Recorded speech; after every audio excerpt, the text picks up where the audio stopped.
Bonjour, je vais vous parler aujourd'hui de ce chargeur que j'ai acquis dernièrement, qui est donc un Nota F6 Ultra ou plus, ils ont dû changer la dénomination, qui est un chargeur avec 4 voies et qui a une puissance qui est assez importante de 1000 watts, tout du moins quand on le branche sur une batterie extérieure, et quelque chose comme plus de 500 watts, je ne sais plus exactement, quand on le branche sur le secteur. Le chargeur est donc muni d'une prise secteur et d'une prise pour une alimentation extérieure.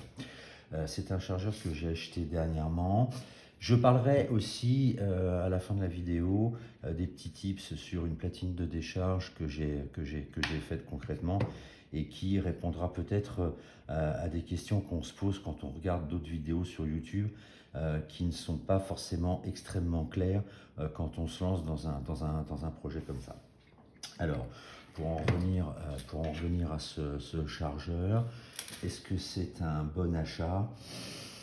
Est-ce que j'en suis content? Alors, on va commencer par le début. Est-ce que c'est un bon achat? Je n'en suis pas convaincu. Est-ce que j'en suis content? Oui et non. Une fois de plus, je me suis peut-être laissé un petit peu abuser par toutes les vidéos de présentation qu'on peut voir sur YouTube, qui n'est véritablement plus le média sur lequel on peut se reposer pour faire confiance, découvrir des produits et savoir ce qu'on en pense. Encore une fois, il y a énormément de présentations de ce produit qui sont toutes faites évidemment par des youtubeurs qui sont soit rémunérés par la marque ou rémunérés par YouTube. Dans les deux cas, ça revient un petit peu au même. Et on n'aborde pas forcément les vrais problèmes. Alors, ce chargeur, je l'ai depuis assez peu de temps. J'ai dû faire à peu près une petite vingtaine de charges avec. Il existe en deux versions. Il y a cette version-là avec l'alimentation qui est intégrée et le même chargeur sans l'alimentation et qui est in fine pratiquement de moitié, j'imagine, moins haut que celui-ci. J'ai regardé pas mal de présentations, je me suis dit que ça c'était un tout en un, c'était pas mal. Les présentations évidemment m'ont séduit au niveau des fonctions. J'ai fini par le commander, j'ai fini par l'acheter. Et puis finalement, je me suis dit que peut-être je m'étais encore un peu trop précipité et que ce n'était pas véritablement le meilleur choix que j'aurais pu faire.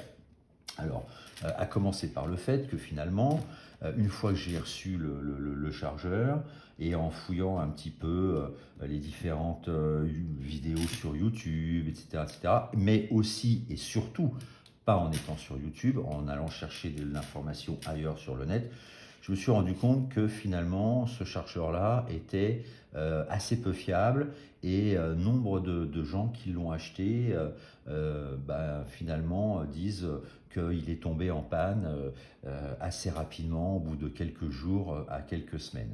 Alors bon, évidemment, c'était un petit peu tard pour le coup. Alors j'aurais très bien pu faire un retour, etc., etc., mais je ne l'ai pas fait. Du coup, la première source de panne, a priori, en tout cas celle que j'ai vue revenir le plus fréquemment, concerne l'alimentation intégrée. Alors, évidemment, c'est pas forcément le meilleur choix que j'ai fait, puisque alors ce modèle-là, avec son alimentation intégrée, coûte quand même quelque chose comme 150 euros. Le même sans l'alimentation coûte 80 ou 90 euros. Et je me suis dit que finalement, c'était un peu idiot. Après avoir lu ça, j'aurais pu prendre le chargeur, celui-ci, sans l'alimentation à 80 euros, et trouver sur eBay, il y en a pléthore, une alimentation d'ordinateur, de serveur informatique par exemple, pour ne pas le citer, 2000 ou 1500 watts, vendu d'occasion pour souvent 20, 30, 40 euros. Ce sont des alimentations qui ont fait leurs preuves, qui sont habitués à fonctionner H24 et qui globalement ne tombent jamais en panne. Ce qui veut dire que finalement, en termes de prix, ça m'aurait coûté un petit peu moins cher. Et puis, si jamais le chargeur en lui-même tombe en panne, c'est 80 euros à la poubelle et pas 150 euros. Alors vous allez me dire, oui, mais c'est garanti. Alors, par expérience, malheureusement, les choses qu'on peut acheter directement en Chine, il faut d'entrée de jeu se dire que s'il y a un problème de garantie, eh ben, il vaut mieux s'en passer. C'est très compliqué. Je l'aurais acheté évidemment. Alors très clairement, on va le voir après, si j'avais dû l'acheter sur un shop en Europe, en France, il serait déjà reparti parce qu'il est déjà partiellement en panne. Alors que j'en suis à une quinzaine de charges, on va rentrer dans tous ces sujets-là. Donc au niveau du chargeur, hein, sur YouTube, il y a pléthore de présentations, deux ports d'un côté, deux ports de l'autre. Alors, ce que je déplore un petit peu, c'est ces deux alimentations-là qui sont derrière et qui ne sont pas protégées l'une de l'autre. Il y a une petite étiquette qui rappelle qu'en aucun cas, il faut brancher et le secteur et un accu au risque de le faire brûler instantanément. Alors j'aurais aimé, effectivement, comme ça existe d'ailleurs sur d'autres chargeurs, j'aurais aimé peut-être une petite... alors c'est une prise 90, donc si on veut l'alimenter avec du XT60, il faut un petit... enfin moi j'ai mis un petit adaptateur, un petit réducteur. J'aurais aimé une petite targette qui coulisse, qui dégage l'alimentation secteur ou l'alimentation par batterie externe, mais pas les deux. Bon, bref, il faut faire attention, il ne faut pas avoir la tête ailleurs quand on l'utilise. Il y a l'étiquette qui est là, mais je sais que des fois, on ne fait pas forcément attention à ce qu'on fait et c'est pas extraordinaire. Alors voilà, comme vous pouvez le voir, hein, j'ai déjà mis une petite étiquette sur le dessus. J'ai quand même envoyé un mail au fabricant pour lui expliquer le problème et j'attends un retour, voir un petit peu ce qu'ils me proposent, si ce sont des gens sérieux qui vont assumer une garantie ou pas. J'ai deux ports, comme vous pouvez le voir. Donc le 4 et le 3, donc les voies 4 et 3, qui ne fonctionnent plus en mode décharge. Étonnamment, ça ne s'arrête plus. Du coup, si on sélectionne 3 volts 80, peu importe ce qu'on sélectionne, ça continue à se décharger jusqu'à ce que mort de la queue s'en suive. Et les voies 1 et 2, elles fonctionnent très bien. J'imagine que ce chargeur, en fait, c'est la réunion de plusieurs chargeurs à l'intérieur, puisque on a ici sur le devant deux ports USB 1, USB 2, et quand on fait une mise à jour, il faut faire la mise à jour sur le port USB 1 qui correspond aux voies 1 et 2 et sur le port USB 2 qui correspond aux voies 4 et 3. Donc j'imagine que c'est un assemblage de deux chargeurs duo qui ont été rassemblés dans le même coffret avec une alimentation en dessous. Mise à jour que je recommande absolument si vous achetez ce chargeur, et je vais vous expliquer pourquoi. Est-ce que j'ai confiance dans ce chargeur? Très honnêtement, pas du tout. Pas du tout, parce que déjà, je me suis rendu compte au bout à peine une dizaine de charges que j'avais deux voies qui étaient un peu foireuses. Pour l'instant, ça ne se passe que quand je fais du storage ou de la décharge, mais rien ne me dit qu'à un moment donné, il ne va pas se passer la même chose en charge. Et là, effectivement, un accu qu'on surcharge, on connaît les risques. Et d'ailleurs, étonnamment, j'en ai parlé, c'était peut-être prémonitoire, j'en ai parlé dans ma dernière vidéo. Donc aujourd'hui, plus que jamais, quand je ne suis pas présent, je mets tous les accus en charge dans une mallette. J'en ai parlé dans cette dernière vidéo. Et je sécurise un peu le truc parce que je n'ai pas confiance dans ce chargeur et pour plusieurs raisons. J'avais jusqu'alors un chargeur, une voie, le même modèle que le petit chargeur que j'ai mis dans ma caisse de terrain, à ceci près que c'est un chargeur avec une double alimentation, batterie et secteur. Alors une voie certes, mais j'avais une entière confiance dans ce truc. Je chargeais les accus, je quittais la pièce, je les chargeais la nuit, peut-être même des fois quand j'étais absent de mon domicile, et je n'ai jamais eu d'inquiétude. Avec celui-ci, je ne le ferai pas. Alors la première chose que j'ai remarqué quand je l'ai acheté, c'est en branchant les accus, c'est l'arc-en-ciel énorme, mais quand je dis vraiment énorme, l'arc électrique, pardon, pas l'arc-en-ciel, l'arc électrique énorme en branchant une batterie sur n'importe quelle voie, vraiment un claque très fort et véritablement, mais un arc électrique très visible. Rien que ça, je me suis dit, bon, alors, entre le moment où je l'ai commandé, je l'ai reçu, j'ai vu des tas de retours, des tas d'avis sur le net de gens qui l'ont reçu et finalement il est tombé en panne très vite. je le reçois. Cette artère électrique qui se crée à chaque fois qu'on branche une batterie, déjà d'entrée de jeu, ça ne m'a pas vraiment mis en confiance. Il s'avère que pour ce problème-là, très étonnamment, je serais incapable de comprendre pourquoi, j'ai fait, quand je me suis rendu compte que ces deux ports-là, ces deux voies-là étaient déjà défectueuses, j'ai été traîné un petit peu sur le site d'OTA, j'ai vu qu'il y avait une mise à jour, il a été livré en version 1.0. Et il y a une mise à jour qui est disponible en 1.05. Alors j'ai fait cette mise à jour, ça n'a pas réglé le problème de mes deux voies, hein, de la partie droite du chargeur. En revanche, ce que ça a réglé, c'est cette énorme claque quand je branchais le chargeur.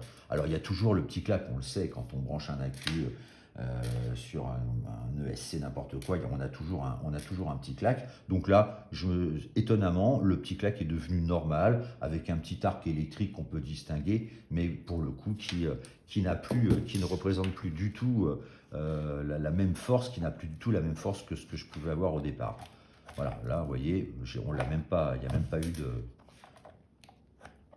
Moi, je l'ai entendu, je ne sais pas si vous l'avez entendu, j'ai entendu à peine un petit minuscule et ça ne le fait plus. Donc, quand vous achetez ce chargeur, si vous l'achetez, première chose à faire, c'est de faire cette mise à jour. C'est pas bien compliqué, il faut télécharger le petit logiciel fourni sur le site, télécharger la mise à jour. Alors, c'est pas bien compliqué, à ceci près que j'étais obligé de m'y reprendre à deux fois. On branche évidemment le chargeur donc il faut le faire deux fois, hein, sur le port USB 1 et sur le port USB 2.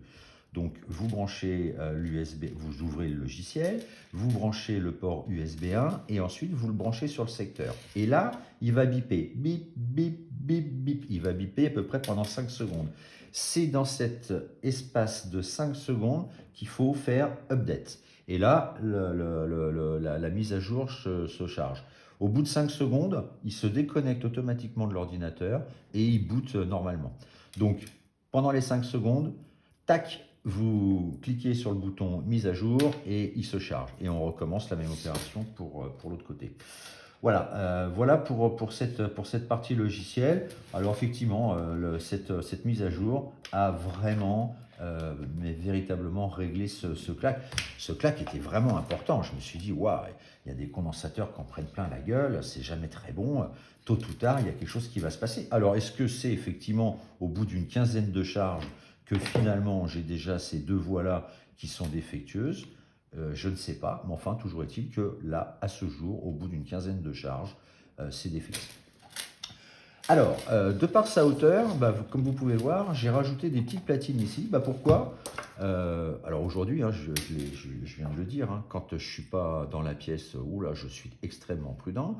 Mais tout bêtement, si on veut charger un petit accu avec une petite prise assez courte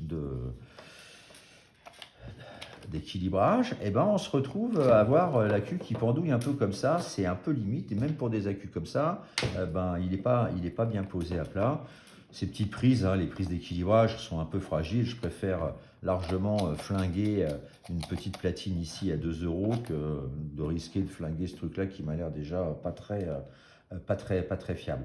Donc plutôt que d'avoir l'accu qui pend, j'ai mis j'ai mis des petites platines en dessous, donc là pour le coup, hop, c'est quand même mieux. Y compris avec des accus plus importants, eh bien, voilà, vous voyez, c'est d'entrée de jeu. C'est un peu, ça tire sur la prise et bon, je trouve pas que c'est exceptionnel. Bon, ça c'est une petite adaptation, je serais tenté de dire que c'est pas bien grave. Mais voilà pourquoi j'ai rajouté ces 4 platines de chaque côté. Donc ça c'est pour la partie branchement. L'écran, que dire de l'écran? Il est très lent. La logique n'est pas implacable. Vous voyez, on a la flèche là haute qui fait tourner comment dirais-je, qui permet de sélectionner une des quatre voies. Quand on descend, ça tourne un peu à l'envers. Bon, il faut s'y habituer. C'est pas bon, on s'y habitue, c'est pas le souci. Mais enfin, c'est quand même pas le truc le plus logique et le plus intuitif que j'ai pu voir. Donc une charge, hein, ça se passe assez facilement. Admettons que je mette ça sur le port, pour le coup, je mets ça sur le port 2. Donc je sélectionne mon port 2 avec mes petites flèches. Je vais sur OK. Ah, cela étant dit, je peux resélectionner ici un autre canal. Tac. Par exemple, si je l'avais branché sur le canal 1, mettons sur la voie 1, je sélectionne ici directement la voie 1, charge, LiPo. Il reconnaît un tube. À partir du moment où c'est chargé, il est censé reconnaître directement le nombre de batteries, non, le nombre de cellules. Tiens, eh ben, il ne le reconnaît plus. C'était le cas avec l'ancienne version système, étonnamment. Tac, tac, tac, 4S, hop, 4S, ok. Voilà, on sélectionne ensuite évidemment l'ampérage qu'on souhaite appliquer à la batterie. Je charge toujours un C en général. Ok, hop, start, et c'est parti. Alors la charge, jusqu'à maintenant, j'ai jamais eu de soucis, tout se passe bien. Si je veux en charger un deuxième, alors pour le coup c'est un peu chiant parce qu'il va prendre d'entrée de jeu les réglages, il ne va pas conserver quelque part les réglages qui ont été appliqués sur la voie 1, mais il va reprendre d'entrée de jeu les réglages qui viennent d'être appliqués précédemment. C'est-à-dire que si je veux charger ça qui est une 3S, eh bien, il va malgré tout me proposer une charge à 4 ampères, etc., etc.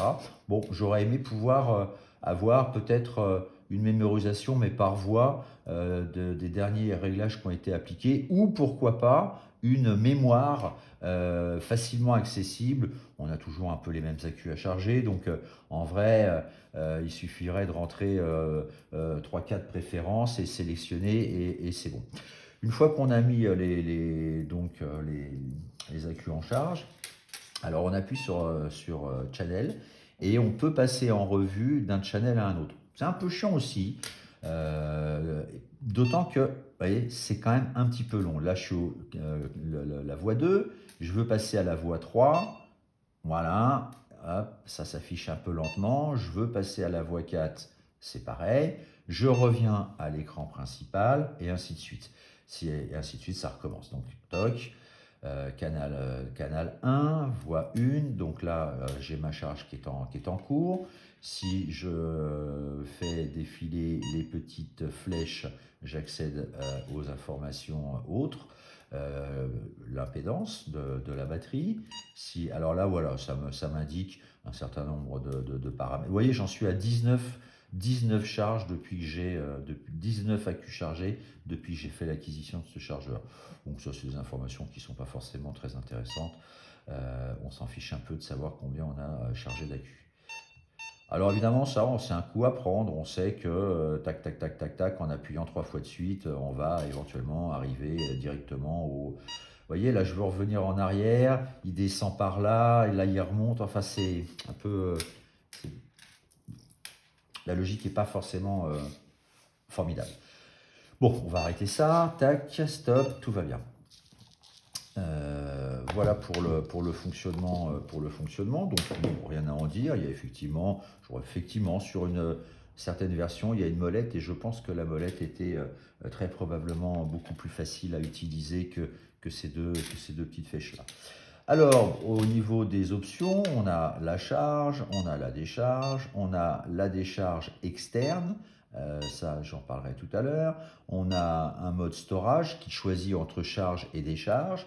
Alors, s'il fait une décharge, la décharge intégrée se limite à 12 watts, d'où la raison pour laquelle j'ai fini par construire ça.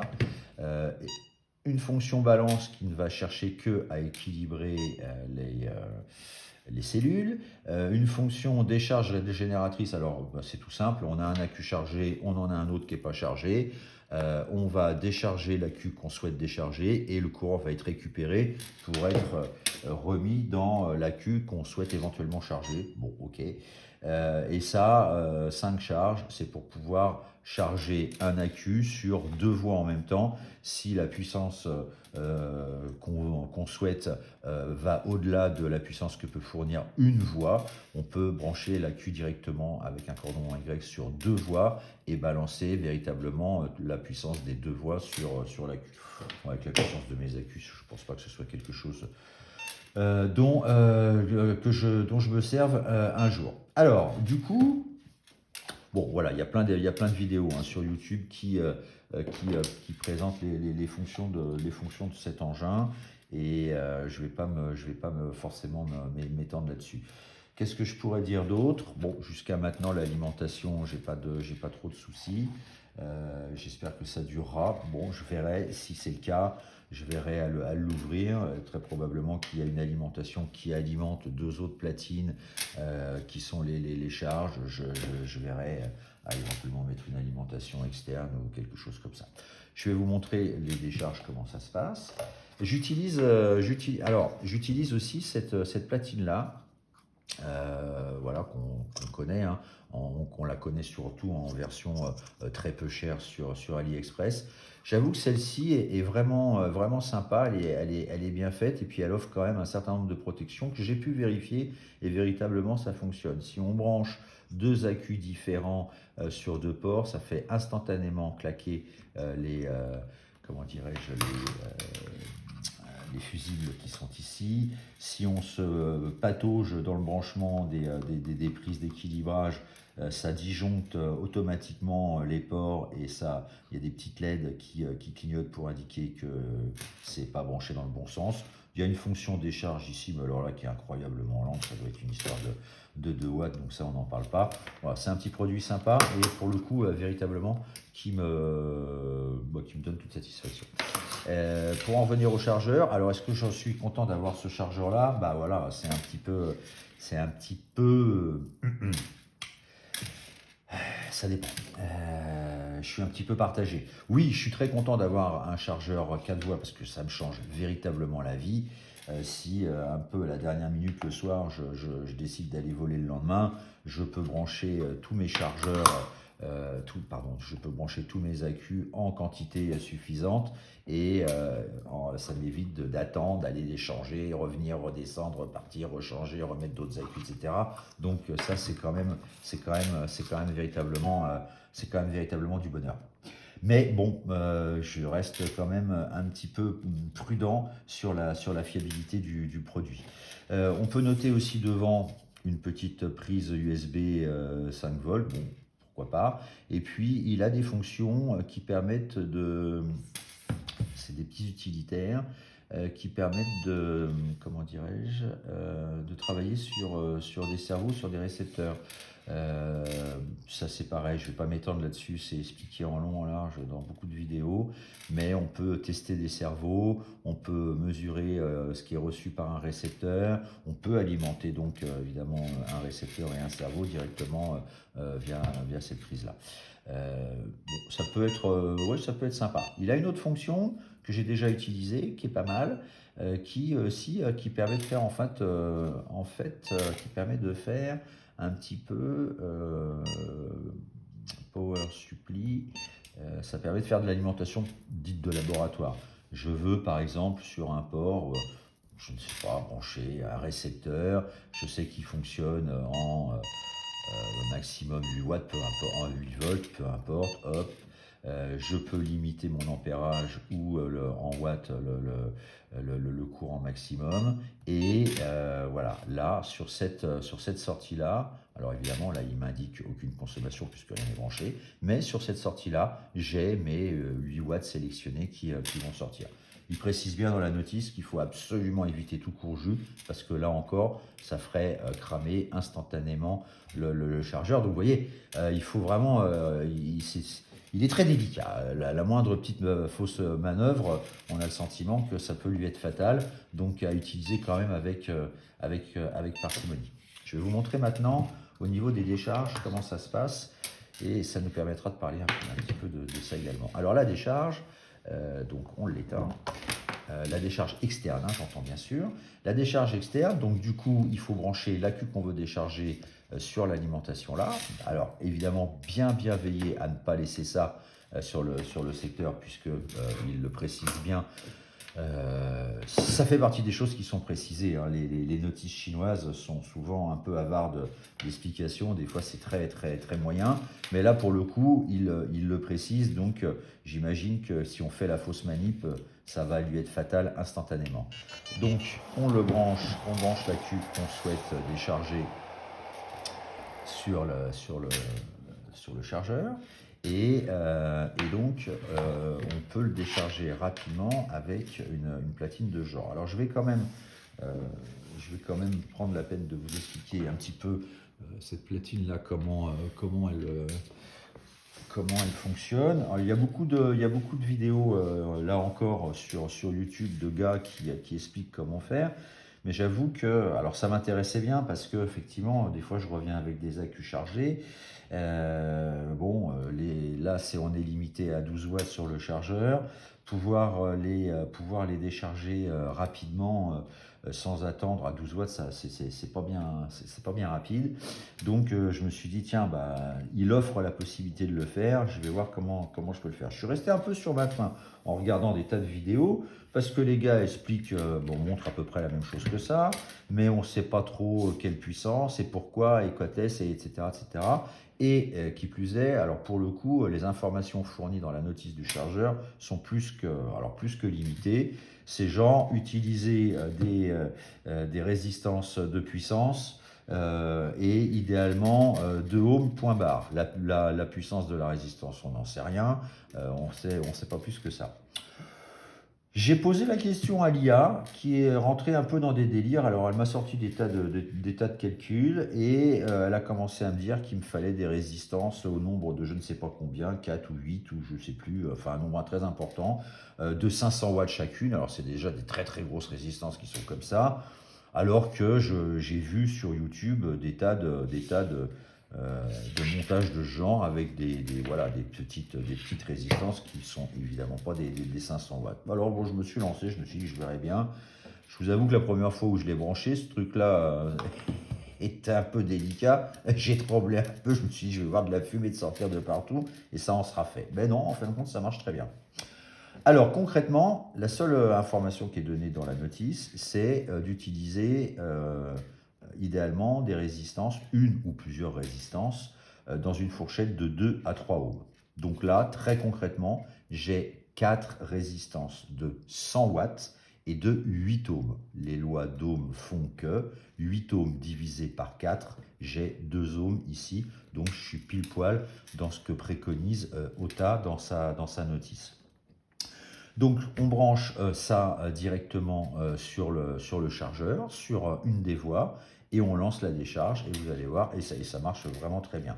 Alors j'ai ici une petite platine qui me permet de voir le voltage d'entrée, donc le voltage qui est envoyé par le chargeur à consommer, et qui me permet aussi de voir un voltage de sortie, mais ça j'en ai pas besoin.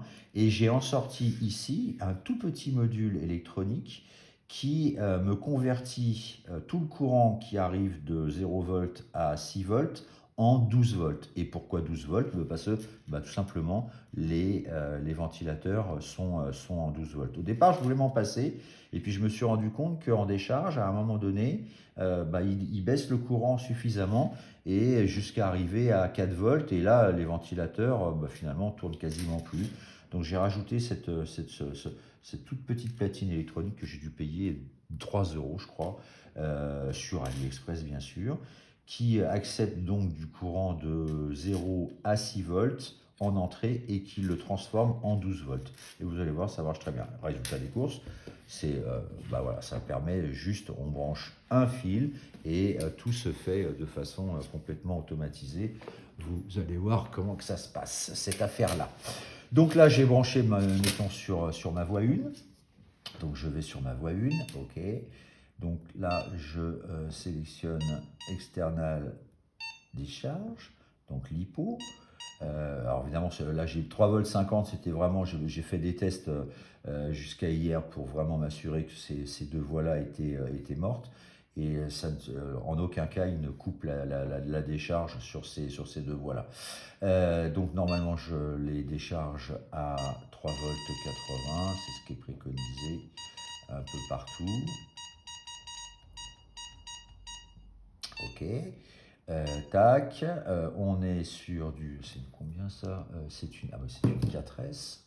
Donc 4S. Alors là, pour le coup, on ne branche pas ça. Hein, on ne branche pas la prise d'équilibrage. Donc c'est vraiment. Il faut vraiment sélectionner soi-même. Alors il le dit hein, qu'il y a un problème. Si on se trompe, il dit qu'il y a quelque chose qui ne va pas. Donc 4S, ok. Et je vais la décharger à 4 ampères. Donc toc, je lance l'opération. Et vous allez voir, tout se met en marche, voilà, automatiquement. Les ventilateurs se sont mis en marche. Là, il envoie un courant de 10 volts, un peu plus de 10 volts sur les résistances. Alors, clairement, 4 résistances 100 watts chacune. Elles sont chacune de 8 ohms. J'ai donc mes 2 ohms là, ici à la sortie. Une décharge à 1C. Ça ne chauffe pas du tout, mais pas du tout. Ça reste quasiment froid, exactement, pratiquement comme c'est avant de le brancher, à température ambiante. Donc réellement, ça fonctionne très très bien. J'ai fait des essais à 2C. Alors à 2C, ça chauffe un petit peu. Bon, enfin, c'est loin d'être brûlant. Ça chauffe, oui, mais ça ne vous brûle pas les doigts. On peut largement laisser les doigts dessus sans aucun problème. Donc là, quand les voies fonctionnent, je lui ai demandé 3,8 V. Alors, il prend 4S, hein, il divise par 4. En fait, il divise la tension par 4 puisque on ne peut pas, sur ce mode-là, on ne peut pas brancher la prise d'équilibrage. C'est un peu dommage. J'ai essayé de la brancher sur la même voie que la voie où je branche le truc et tout de suite, il met un message d'erreur en me disant qu'il faut la débrancher. Donc, il prend évidemment le voltage de la batterie, il divise par 4 et là en l'occurrence c'est une 4S donc à 15 volts,2 il coupe la décharge et comme il coupe la décharge, évidemment il coupe la platine et il coupe les ventilateurs. Donc ça c'est quelque chose qui marche très très bien, que j'ai fait assez rapidement, qui m'a pas coûté bien cher. Ces petits ventilateurs là avec les radiateurs doivent valoir quelque chose comme 4 € pièce. Donc multiplié par 4, les résistances, c'est pareil, ça vaut rien. Et ça vaut donc 2 ou 3 €. Et quand tu as ce petit transfo, on va dire, je l'avais déjà, mais c'est pareil, c'est quelque chose qui vaut quelques euros quelques euros à peine sur AliExpress également. Voilà ce que je peux dire de chargeur. Alors oui, content d'avoir un chargeur multivoie parce que ça me facilite vraiment grandement l'existence. Est-ce que j'ai confiance dans ce chargeur? Pas vraiment pour l'instant. Et je pense que ma confiance sera difficile à revenir.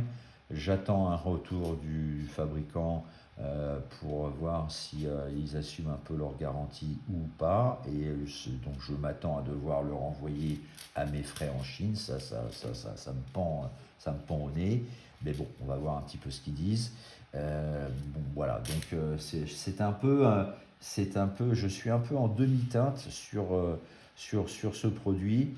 Et voilà, c'est si vous voyez cette vidéo, vous l'achèterez en toute connaissance de cause. Et si vous l'achetez, moi je ne vous conseille pas de prendre ce modèle-là. Il vaut mieux mettre 80 € à la poubelle que 150.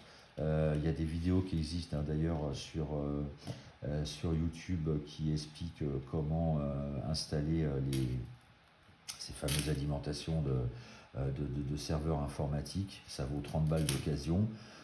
Ça sort du 12, 18 volts ou 24 volts ou quelque chose comme ça. Donc 30 balles, il vaut mieux jeter un chargeur à 90 qu'à 150. Et en plus, on est sûr pour le coup d'avoir véritablement une alimentation qui sera d'une fiabilité à toute épreuve dans le temps. Voilà ce que je peux dire. Donc voilà. Content d'avoir un multivoix, mais pas véritablement super content de ce produit au bout d'une vingtaine de charges qui déjà me crée quelques soucis et quelques craintes. D'où l'importance d'ailleurs de la mallette de charge dont j'ai parlé dans ma dernière vidéo. Et aujourd'hui, ce chargeur-là, je ne l'utilise pas sans prendre énormément de précautions avec. À bientôt!